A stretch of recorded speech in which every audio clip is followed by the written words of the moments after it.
Hello guys, एक बार फिर से आप सभी का स्वागत है हमारे चैनल BMS लेक्चर्स में। तो चलिए हम आज का वीडियो स्टार्ट करते हैं।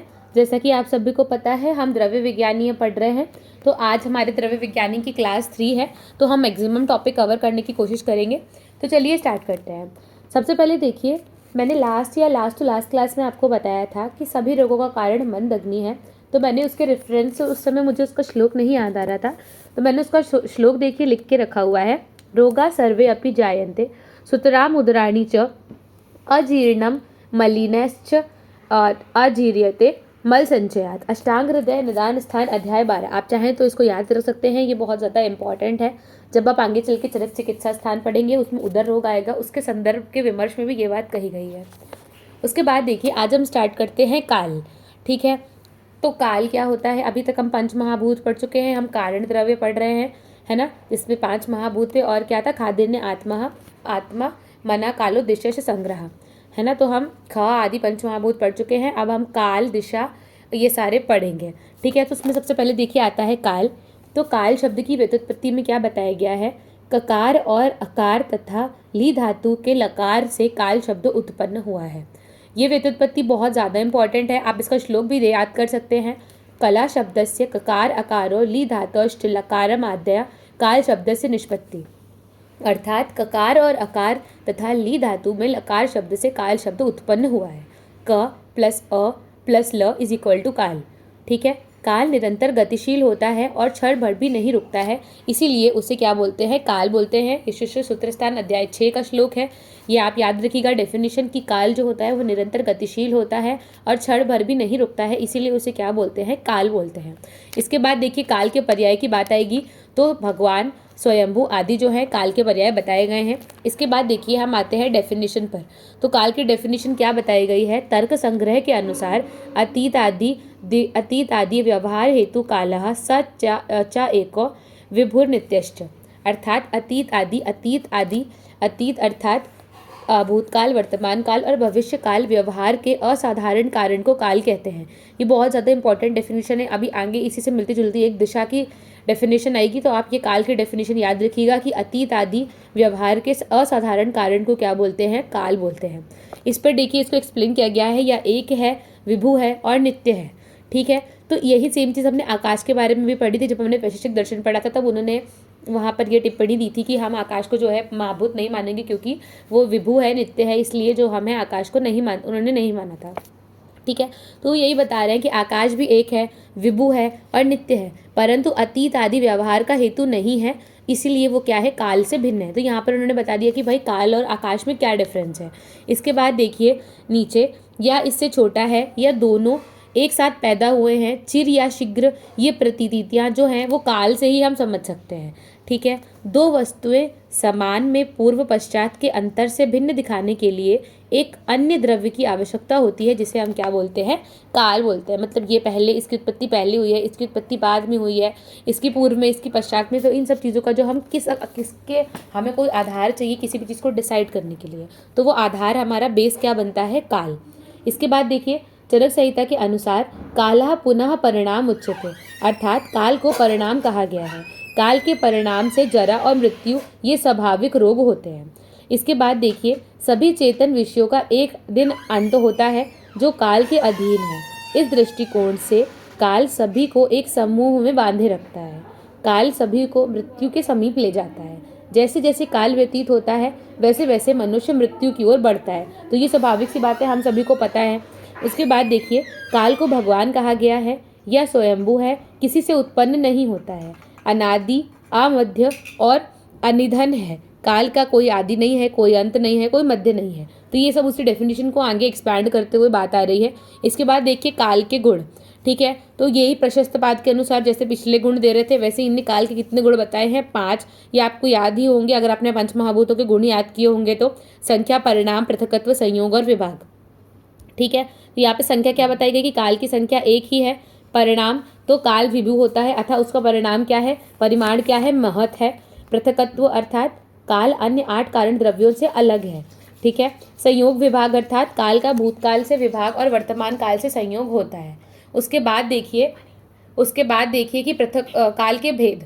काल एक ही होता है, परंतु औपाधिक भेद से काल के अनेक प्रकार किए जा सकते हैं। ठीक है, तो यहाँ पे काल के भेद के बारे में बात आएगी। तो देखिए चरक संहिता के अनुसार जो है काल के बारे में ये डेफिनेशन आई है, कालो ही नित्यगश्च आवस्थिकश्च तत्र आवस्थिको विकारम अपेक्षते नित्यगस्तु ऋतु साम्य अपेक्षा।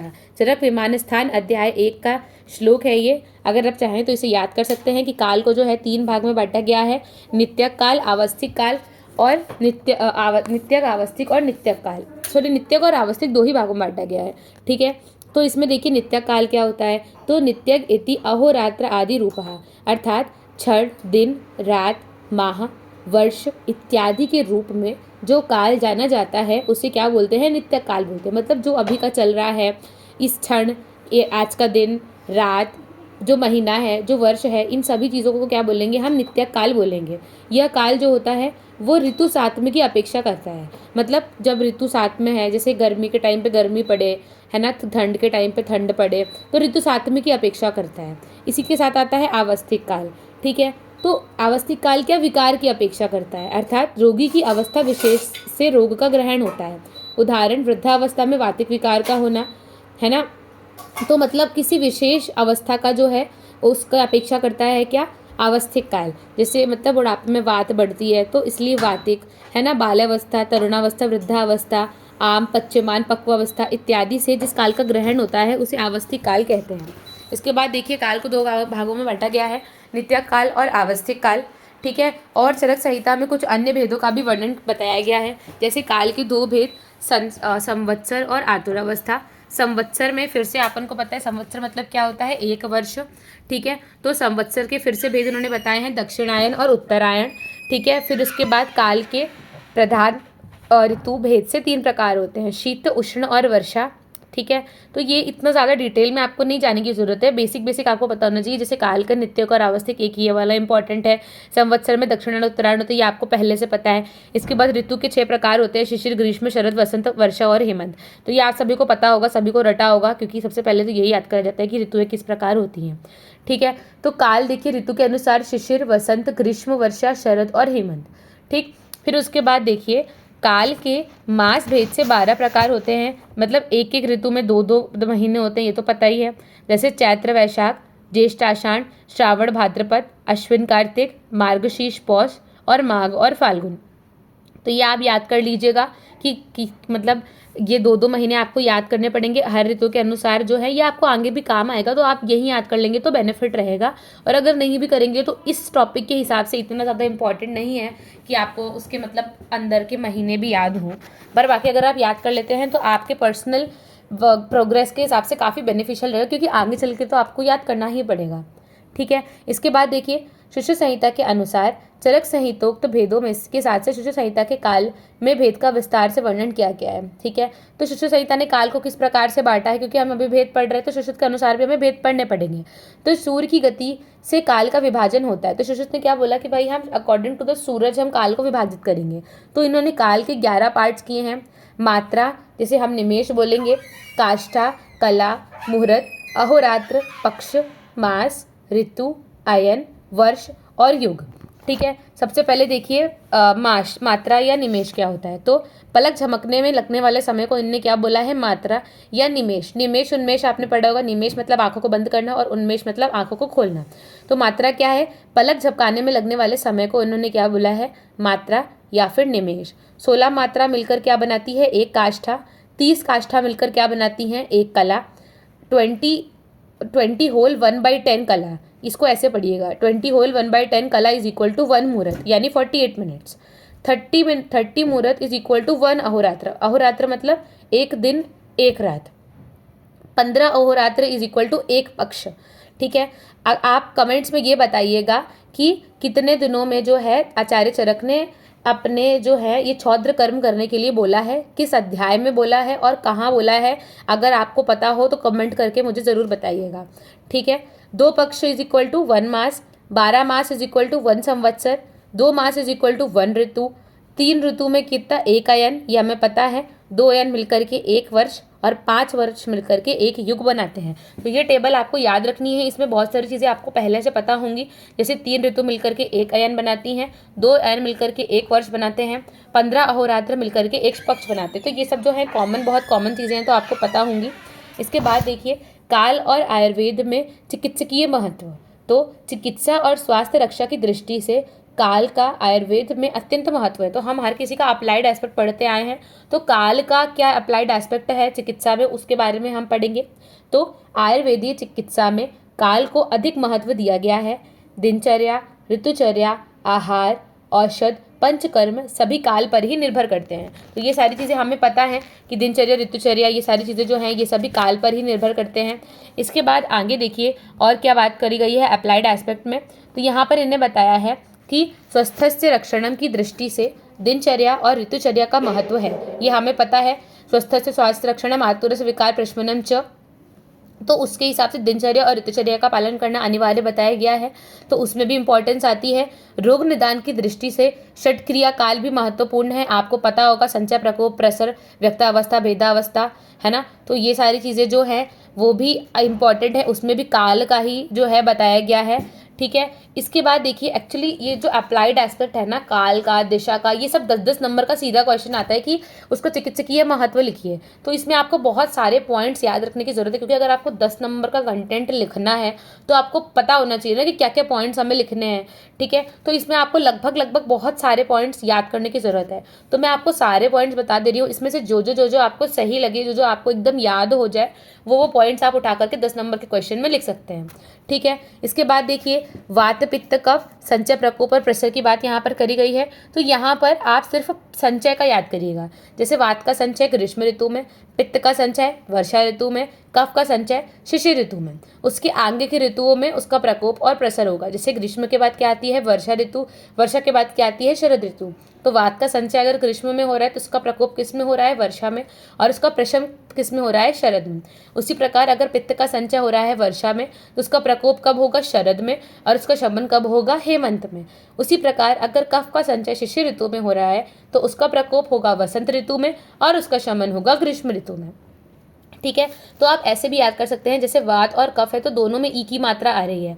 ग्रीष्म ऋतु में भी ई की मात्रा आ रही है और शिशिर ऋतु में भी ई की मात्रा आ रही है। तो ग्रीष्म और शिशिर, तो बीच में क्या आ गई वर्षा, तो वर्षा के पापा, वर्षा के पिताजी, तो वर्षा पित्त, ग्रीष्म वात और शिशिर क्या है कफ। तो संचय की याद होगा, बाकी प्रसर, प्रकोप और प्रसर के आपको याद करने की रिक्वायरमेंट नहीं है। इसके बाद देखिए चिकित्सा निर्धारण में आवस्थिक काल के अनुसार दोष विचार भी आवश्यक है। ये हमें पता ही है कि आपको जो है केवल काल का नहीं दोषों का भी ध्यान रखना है। जैसे कि बाल्यावस्था में कफ प्रधान होता है, तरुणावस्था या फिर यौवन काल में पित्त प्रधान होता है, और वृद्धावस्था में वात प्रधान होता है। तो ये बात हमें पहले से पता है। इसके बाद चिकित्सा में औषध सेवन काल का भी महत्व है। ये भी आपने याद किया होगा, अष्टांग हृदय के शायद 11वें या 12वें चैप्टर में औषध सेवन काल का वर्णन है। वहाँ से आप जाकर के वो श्लोक याद कर सकते हैं। एकदम चैप्टर के लास्ट में जो श्लोक दिया हुआ है औषध सेवन काल का, वो आप याद कर सकते हैं। अभक्त इस प्रकार से 11 उसमें औषध सेवन काल बताए गए हैं। अभक्त, प्राग भक्त, प्रातः पश्चात भक्त, सायं पश्चात भक्त, मध्य भक्त, मुहुर्मुहु, सामुद्ग, सभक्त, सग्रास और ग्रासांतर। अभक्त मतलब अगर हम कोई मेडिसिन खाली पेट खाते हैं तो उसे हम क्या बोलेंगे अभक्त। प्राग भक्त अर्थात भोजन के पूर्व, प्रातः पश्चात भक्त अर्थात प्रातः भोजन के पश्चात, सायं पश्चात भक्त अर्थात सायं भोजन के पश्चात, मध्य भक्त यानी भोजन के मध्य, मुहुर्मुहु अर्थात पुनः पुनः, सामुद्ग अर्थात भोजन के पूर्व और पश्चात, सभक्त अर्थात भोजन के साथ, सग्रास अर्थात ग्रास के साथ, ग्रासांतर अर्थात ग्रासों के बीच में। तो अगर आपको ये चीज़ अभी नहीं याद हो रही है तो जब आप अष्टांग हृदय पढ़ेंगे तो उसमें जब वो चैप्टर आएगा तो आप उससे ज़्यादा कोरिलेट कर पाएंगे। ठीक है। इसका श्लोक मैं कल आपको देख के बता दूंगी, तो आप यहीं पर ही नोट कर लीजिएगा। तो उससे ये फ़ायदा होगा कि कभी भी आपको जो है यहीं पे डायरेक्टली श्लोक, तो आप यहाँ पर श्लोक भी उसमें ऐड कर सकते हैं। ठीक है। उसके बाद देखिए द्रव्य चयन और औषध संग्रह काल का विचार किया जाता है। द्रव्यों का संग्रह पुष्प, अश्विनी और मृगशिरा नक्षत्र में करने के लिए कहा गया है। ये वाला भी इम्पॉर्टेंट है कि औषध का ग्राह्य अंग कौन सा होता है, किस ऋतु में किस औषधि मतलब कौन से पार्ट का हम संग्रह करते हैं। ये बहुत ज़्यादा इंपॉर्टेंट है, आपके आगे भी हमेशा काम आता रहेगा। डीजी में भी आप पढ़ेंगे, वहाँ भी आपके काम आएगा। जैसे शाखा और पत्र का संग्रह कब करते हैं? वर्षा और वसंत में। तो ये आचार चरक के अनुसार है, बाकी आचार सुश्रुत के अनुसार अलग है और राजनिघंटु के अनुसार अलग है। तो अभी के लिए तो आप सिर्फ आचार चरक के अनुसार ही याद कर लीजिए कि शाखा और पत्र का कब कलेक्शन करना है? वसंत और वर्षा में। मूल का कलेक्शन कब करना है? ग्रीष्म और शिशिर में। सार का कलेक्शन, सार आपको नहीं पता तो मैं बता देती हूँ। सार मतलब होता है एक्सट्रैक्ट, किसी भी पेड़ का एक्सट्रैक्ट, या फिर जो लेटेक्स होता है, कई पेड़ों में लेटेक्स निकलता है तो उसे हम क्या बोल देते हैं? सार बोल देते हैं। उसका कलेक्शन कब करना है? हेमंत ऋतु में। और पुष्प और फल का कलेक्शन कब करना है? यथा ऋतु, मतलब जिस ऋतु में जिस वृक्ष में पुष्प और उसके फल निकले उस ऋतु में उस वृक्ष के पुष्प और फल का जो है आपको करना है संग्रह। उसके बाद व्याधि की साध्यता असाध्यता में भी काल का विचार किया जाता है। तो आपको पता है कि अगर कोई भी व्याधि है लंबे समय तक है तो वो असाध्य होती है, मतलब जनरल, तो वही वाली बात की जा रही है। तो इसकी उदाहरण स्वरूप देखिए क्या बताया गया है। 3 वर्ष पुराना अर्दित जो होता है वो क्या होता है? असाध्य होता है। अर्दित आपको नहीं पता तो मैं बता देती हूँ। बेल्स पाल्सी या फिर फेशियल पैरालिसिस को हम क्या बोलते हैं? अर्दित बोलते हैं। तो 3 वर्ष पुराना जो अर्दित होता है वह क्या होता है? असाध्य होता है। ऐसे शिशुत निदान अध्याय 1 में लिखा है।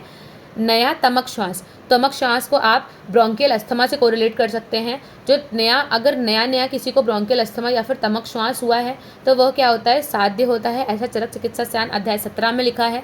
दीर्घकालिक रोग जो होता है वो असाध्य होता है, ये हमें पता है, लेकिन इसमें एक्सेप्शन क्या है? गुल्म। अगर गुल्म पुराना भी होगा तो भी क्या हो जाएगा? वो साध्य होता है। जैसे देखिए नीचे क्या लिखा है? 10 साल पुराना गुल्म is nothing but it's a वात का गोला, तो इसलिए वो 10 साल पुराना भी हो अगर तो भी वो क्या होता है? साध्य होता है। इसके बाद देखिए व्याधि के लक्षणों में भी काल का प्रभाव पड़ता है ना।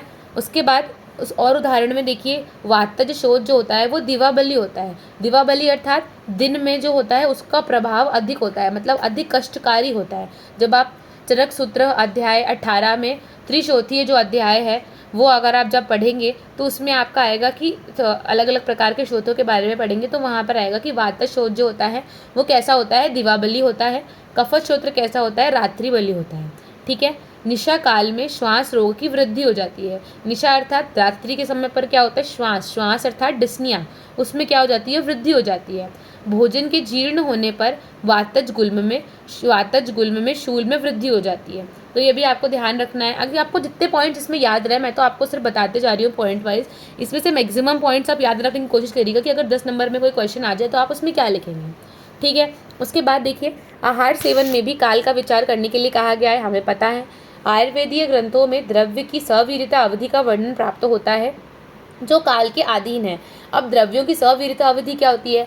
जैसे हर एक मेडिसिन की एक एक्सपायरी डेट होती है, हर चीज़ की एक एक्सपायरी डेट होती है, हम सभी को पता है। उसी प्रकार से आयुर्वेदिक जो द्रव्य होते हैं उनकी भी एक सवीरता अवधि होती है। जैसे कोई फल है, अगर अभी वो एकदम नया है, अपनी यंग एज में है, तो उसमें सारे रसगुण वीर्य विपाक से वो क्या होगा? वो फल परिपूर्ण होगा। लेकिन जैसे जैसे वो फल अपनी वृद्धावस्था की तरफ बढ़ेगा वैसे वैसे उसके टेस्ट में परिवर्तन आएगा, उसके कलर में परिवर्तन आएगा, तो वैसे वैसे उसकी सवीरता अवधि जो होती है वो खत्म होती चली जाती है। उसके बाद देखिए रोगों के त्रिविध कारणों में काल परिणाम का विचार किया गया है। त्रिविध कारण आपको पता होंगे, और साथ में इंद्रियार्थ संयोग, प्रज्ञा अपराध और परिणाम।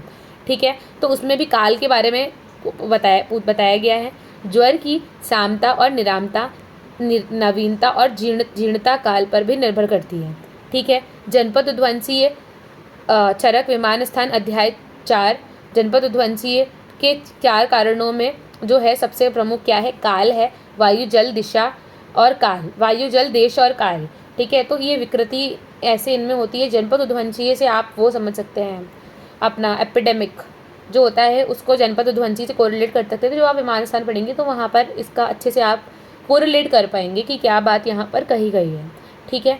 काल का प्रभाव औषधियों पर भी होता है। 100 वर्ष पुराना घृत जो होता है उसके प्रभाव से कफ, वात का नाश होता है, बल्य होता है, वो चक्षुष्य होता है और मेद्य होता है।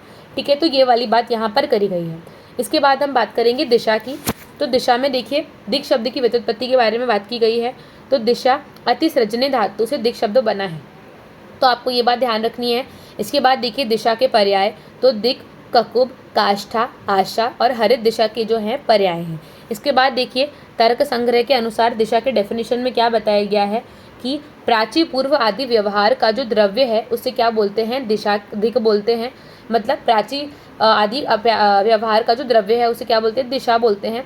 यह एक है, नित्य है और विभु है। इसके नीचे आप देखिए डेफिनेशन आपको मिलती जुलती मिलेगी कि दिक् प्राची आदि व्यवहार का असाधारण कारण होता है।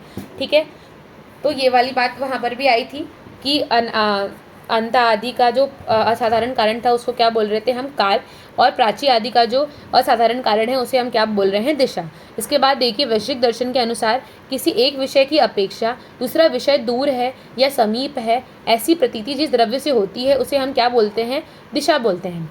यहाँ से यह वाली भावना जिस द्रव्य में होती है उसे हम क्या बोलते हैं, दिशा बोलते हैं। जैसे महाराष्ट्र से हिमाचल प्रदेश दूर है और गुजरात पास है, सीधी सी बात है, यह प्रतीति दिशा के कारण होती है। दो समान वस्तुओं को अंतर की दृष्टि से पृथक दिखाने के लिए एक द्रव्य की आवश्यकता, मैंने आपको बताया था हर चीज़ को डिफाइन करने के लिए हमें एक बेस की रिक्वायरमेंट होती है, तो वो बेस यहाँ पर क्या है, दिशा। उसके बाद देखिए या पूर्व है या पश्चिम है, ऐसी प्रतीति जिससे होती है उसे हम क्या बोलते हैं, दिशा बोलते हैं। तो यहाँ पर भी फिर दिशा के गुणों के बारे में बताया गया है, संख्या, संयोग, पृथकत्व, परिणाम और विभाग, सेम एज काल। यहाँ पर दिशा के भी जो हैं गुण बताए गए हैं। उसके बाद देखिए दिशा के भेद, तो ये आपको दिशा के 10 भेद हैं, ये आपको याद करने पड़ेंगे। प्राची, प्रतीची, अवाची, उदीची, ईशान कोण, वायव्य कोण, नैऋत्य कोण, आग्नेय कोण, ऊर्ध्व दिशा और अधः दिशा। तो ये 10 दिशाएं जो हैं ये आपको याद करनी है, तो ये आप याद कर लीजिएगा। इस चार्ट से आपको बहुत इजीली याद हो जाएगा कि उत्तर दिशा कौन सी है, दक्षिण दिशा कौन सी है। इस चार्ट को आप अगर पूरा याद कर लेंगे तो आपको मेनली दिशा के बारे में जो नॉलेज है वो पता चल जाएगा। ठीक है, इसके बाद जो इसके अंदर का डिटेल दिया हुआ है कि कौन से देवता हैं, उसके पर्याय क्या है, तो ये सब बहुत सारी बेसिक सी चीज़ें हैं, इसमें कुछ खास इंपॉर्टेंट नहीं है। एक बार आप रीड कर लीजिएगा। अगर आपको कुछ नहीं समझ आता है तो आप कमेंट करके मुझसे पूछ सकते हैं, मैं एक्सप्लेन कर दूंगी अगर आपको नहीं समझ आता है तो। क्योंकि देखिए बहुत अच्छे से लिखा हुआ है कि उदीची दिशा नॉर्थ होती है, तो इसमें इतना कुछ बताने का नहीं है, है ना। अगर आप एक रीडिंग करेंगे तो आपको समझ आ जाएगा कि क्या कहना चाह रहे हैं। ठीक है, बेसिक मेन बात इंपॉर्टेंट ये है चार्ट, वो आपको याद करना है। इसके बाद जो सबसे इंपॉर्टेंट इस चीज़ का टॉपिक है उसे हम पढ़ लेते हैं, दिशा का आयुर्वेद में महत्व। जैसे काल का आयुर्वेद में महत्व बहुत इंपॉर्टेंट था, ऐसे ही दिशा का भी आयुर्वेद में महत्व जो है वो बहुत ज़्यादा इंपॉर्टेंट है। सीधे सीधे 10 मार्क्स का क्वेश्चन बनता है यहीं से कि दिशा का आयुर्वेद में महत्व बताइए। ठीक है, तो रचना शरीर और क्रिया शरीर की दृष्टि से पहले हम देखेंगे। तो दिशाओं के आधार पर शरीर के अंग के स्थान का निर्धारण करते हैं। जैसे हृदय के नीचे दक्षिण की ओर यकृत है और क्लोम होते हैं। यकृत अर्थात लीवर और क्लोम मतलब पैंक्रियास या स्प्लीन को भी कह सकते हैं। और वाम की ओर प्लीहा और फुफ्फुस होते हैं। प्लीहा, स्प्लीन और फुफ्फुस मतलब लंग्स। ठीक है, उसके बाद मर्मों के स्थान निर्धारण में भी दिशाओं का प्रयोग होता है। ये जो ऊपर वाली बात कही गई है, जैसे हमने एब्डोमेन को आपने पार्ट्स पढ़े होंगे, एपिगैस्ट्रियम, हाइपोगैस्ट्रियम, तो इस तरीके से जो पार्ट्स हमने एब्डोमेन के करे हैं, तो आयुर्वेद में भी उस तरीके से कुछ विभाग करे गए हैं जो एनाटॉमी में आपने पढ़े होंगे। उसी प्रकार से इन्होंने वो चीज़ बताई है कि दिशा का कितना ज़्यादा इंपॉर्टेंस है। फिर मर्मों के स्थान निर्धारण में भी दिशाओं का उपयोग किया गया है। दोषों की प्राकृतिक गति का निर्धारण भी दिशा के आधार पर किया जाता है। जैसे आपने 5 प्रकार की वायु पढ़ी होगी, अपान वायु, उदान वायु, व्यान वायु, समान वायु, है ना। तो अपान वायु की गति अधः होती है, उदान वायु की गति ऊर्ध्व होती है, ये आपको पता होगा। तो इसका निर्धारण भी दिशा के अनुसार ही किया गया है। शरीर के कुछ अंगों का नामकरण भी दिशा के आधार पर ही किया गया है, जैसे उत्तर गुद, अधः गुद, ये आपको पता होंगे। रस शास्त्र की दृष्टि से भी ये इंपॉर्टेंट बात है। अगर आपको ये नहीं याद होती है तो कोई बात नहीं, जब आप अगले साल रसशास्त्र पढ़ेंगे तो वहाँ पर आपको समझ आएगा। अगर आप यहाँ पर याद कर लेते तो आपको आगे के लिए बहुत ज़्यादा बेनिफिशियल रहेगा। जैसे पूर्व दिशा में रस भैरव की स्थापना या फिर रस लिंग की स्थापना की जाती है। पश्चिम दिशा में छालन कर्म किया जाता है। उत्तर दिशा में धातु कर्म किया जाता है। दक्षिण दिशा में पाषाण कर्म किया जाता है। ईशान कोण में निर्मित कल्पों का संग्रह किया जाता है। वायव्य कोण में सुखाने का कार्य किया जाता है। नैऋत्य कोण में शस्त्र कर्म किया जाता है और आग्नेय कोण में अग्नि कर्म किया जाता है। तो देखिए ये सारी जो है रसशाला अर्थात एक फार्मेसी में किस चीज़ की स्थापना, किस चीज़ का काम कहाँ पर होता है, उसके बारे में बेसिकली यहाँ पर बताया गया है। तो अगर आपको अभी ये समझ नहीं आ रहा है तो कोई बात नहीं, जब आप अगले साल रसशास्त्र पढ़ेंगे तो आपको इन सभी चीज़ों का मतलब बहुत अच्छे से समझ आ जाएगा। उसके बाद देखिए दिशाओं का प्रभाव द्रव्यों पर भी होता है। इसीलिए हम हमेशा बोलते हैं कि उत्तर और पूर्व के दिशा की तरफ की जो औषधियाँ रहती हैं उनको ही हमें कलेक्ट करना चाहिए। वही बात देखिए आ गई है कि उत्तर दिशा की ओर हिमालय पर्वत पर प्राप्त द्रव्य अधिक गुणवान और वीर्यवान होते हैं, इसीलिए उन्हीं का संग्रह करना चाहिए। ठीक है, उसी प्रकार रोग निदान और चिकित्सा की दृष्टि से रोगों के नामकरण में दिशाओं का आधार लिया गया है, जैसे ऊर्ध्व और अधोगत रक्तपित्त, ऊर्ध्व और अधोगत अम्लपित्त। ठीक है, तो इसमें भी दिशाओं के अनुसार ही जो है इसमें हमने नामकरण कर रखा हुआ है। उसके बाद देखिए, दोषों की शरीर में गति बताने के लिए दिशाओं का आधार लिया गया है, जैसे उदावर्त में वायु की गति ऊर्ध्व दिशा में होती है ना। व्याधि की भेद करते समय दिशाओं का आधार लिया गया है, जैसे वाम एवं दक्षिण। ठीक है, तो ये सारी बात आ जाएगी। उसके बाद देखिए, अरिष्ट इंद्रिय स्थान में आप अरिष्टों के बारे में पढ़ेंगे। अरिष्ट मतलब मृत्यु सूचक जो लक्षण होते हैं उन्हें अरिष्ट कहा गया है। तो उसमें भी दिशाओं का बहुत अच्छे से वर्णन किया गया है, जैसे यदि व्यक्ति स्वप्न में कुत्ते, ऊंट या गधे पर बैठकर दक्षिण दिशा की ओर जाता हुआ दिखाई देता है तो वह राजइक्ष्मा अर्थात ट्यूबरक्लोसिस व्याधि से ग्रस्त होकर मृत्यु की ओर बढ़ता है। तो ये कुछ हमारे स्वप्न वाले जो पॉइंट्स हैं वो आपके इंद्रिय स्थान में आएंगे। अगर आप चाहें तो एज एन एग्जाम्पल आप इसे याद कर सकते हैं। ठीक है, उसके बाद जेनताक श्वेत के लिए कुटी का स्थान पूर्व की दिशा की ओर स्थित भूमि पर होना चाहिए। सूतिकागार का मुख भी पूर्व की दिशा की ओर ही होना चाहिए। इसके बाद दिशा के आधार पर वायु के कुछ गुणों की बात करी गई है, तो ये आप एक बार रीडिंग कर लीजिएगा। ऐसे कुछ इसमें इंपॉर्टेंट नहीं है। अगर आपको ये वाली चीज़ भी याद हो जाए तो ये भी आप जो है उसमें लिख सकते हैं। अपने चिकित्सकीय महत्व में हम ये वाली बात भी लिख सकते हैं। उसके बाद देखिए आगे, तो यहाँ पर दिशाओं की नदियों से, तो ये जल प्रवाह वाली बात है कि भाई पश्चिम अभिमुख जो होती हैं उनका जल कैसा होता है, पथ्य और लघु होता है। पूर्व अभिमुख जो होती हैं उनका जल अप्रशस्त और गुरु होता है। दक्षिण अभिमुख जो नदियाँ होती हैं उनका अति दोषल और साधारण जल होता है। ठीक है, इसके बाद देखिए, दिशा और काल की साम्यता की बात की गई है। तो यहाँ पर दोनों को कंट्रास्ट किया गया है कि दिशा और काल, पहले तो सिमिलैरिटीज़ बताई गई हैं कि दोनों ही नित्य हैं, विभु हैं और स्वतंत्र हैं। दोनों अनादि और अनंत हैं। दोनों की संख्या एक है और भेद औपाधिक है। दोनों में संख्या, परिणाम, पृथकत्व, संयोग और विभाग ये 5 गुण होते हैं। तो ये सारे पॉइंट्स हमें पहले से पता है। उसके बाद देखिए, दिशा और काल के भेद। तो दिशा और काल में भेद बताया गया है। तो दिशा प्राची आदि व्यवहार के हेतु को दिशा कहते हैं और अतीत आदि व्यवहार के हेतु को काल कहते हैं। तो ये वाला डिफ्रेंशिएशन मैंने आपको पहले ही बताया था। दिशा का विभाग करने पर आधार उसका मूर्त वस्तु है सूर्य, मतलब दिशा का हमने डिवीजन कैसे किया है, सूर्य के अकॉर्डिंग। और काल का हमने डिवीजन कैसे किया है, आधार उसका क्या है, गति है। उपाधि भेद से दिशा के 10 भेद किए जाते हैं और उपाधि भेद से काल के 2 भेद किए जाते हैं, नित्यक और आवस्थिक। तो आज हम इतना ही पढ़ेंगे। इसके बाद आत्मा और पुरुष ये सब हम कल पढ़ेंगे। तो आई होप कल के वीडियो में हम इस चैप्टर को कंप्लीट कर पाएँ। अगर आपको इस टॉपिक में कुछ भी समझ नहीं आया हो या फिर कोई भी डाउट हो तो प्लीज़ कमेंट करके मुझे ज़रूर बताएं। एंड अगर आपको मेरे वीडियोस पसंद आ रहे हैं तो please like, share and subscribe my video, ताकि हमें और मोटिवेशन मिले और हम और ज़्यादा वीडियोस बना करके अपलोड कर सकें। तो आज का वीडियो हम यहीं समाप्त करते हैं। Thank you so much. अब हम मिलते हैं नेक्स्ट वीडियो में।